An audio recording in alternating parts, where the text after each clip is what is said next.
ক্ষমতাচ্যুত প্রধানমন্ত্রী শেখ হাসিনার সঙ্গে দিল্লিতে ঈদ করেছেন ছেলে সজীব ওয়াজেদ জয়। গত শুক্রবার ৬ জুন ভারতে আসেন জয়। তার পরদিনই ছিল কোরবানির ঈদ। ভারতের নিরাপত্তা এজেন্সিগুলোর একাধিক সূত্র এবং ভারতে পালিয়ে আসা আওয়ামী লীগের একাধিক শীর্ষ নেতা বিবিসিকে বিষয়টি নিশ্চিত করেন। গতরাতে বিবিসির খবরে বলা হয়, সজীব ওয়াজেদ জয় এখন দিল্লিতে মায়ের কাছেই রয়েছেন। সফরটি পারিবারিক বলেও সূত্র বিবিসিকে জানায়।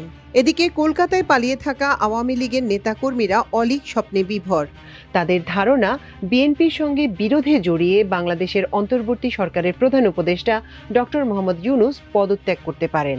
আর তিনি পদত্যাগ করলে আইনি জটিলতায় কি হতে পারে তা নিয়ে আওয়ামী পলাতকদের মধ্যে চলছে বিভিন্ন আলোচনা। এ খবরে বেশি উদ্দীপনা জেগেছে কলকাতার নিউ টাউনে অবস্থান করা আওয়ামী লীগ নেতাদের মধ্যে।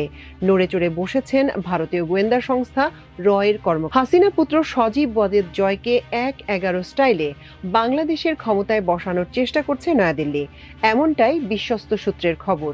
চিকেন নেক সহ বাংলাদেশ সীমান্তবর্তী এলাকায় আর্মি নজরদারি বৃদ্ধির পেছনেও এই ফ্যাক্টর কাজ করছে বলে জয় এখন আমেরিকার নাগরিক।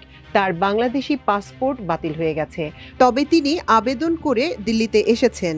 লুটিয়েন দিল্লি, যেখানে তার মা শেখ হাসিনাকে আন্ডারগ্রাউন্ড করে রেখেছেন অজিত দোভাল, সেখানে মায়ের সঙ্গে ঈদ করেছেন জয়। সেজন্য কলকাতা থেকে বেশ কয়েকজন হেভি ওয়েট আওয়ামী লীগ নেতা ইতিমধ্যেই দিল্লিতে পৌঁছেছেন। নিরাপত্তা উপদেষ্টা অজিত দোভালের সঙ্গে বৈঠকের পর কলকাতায় আসতে পারেন জয়। এখানে আশ্রিত আওয়ামী লীগের নেতাকর্মীদের সঙ্গে দীর্ঘ বৈঠক করার কথা আছে তার।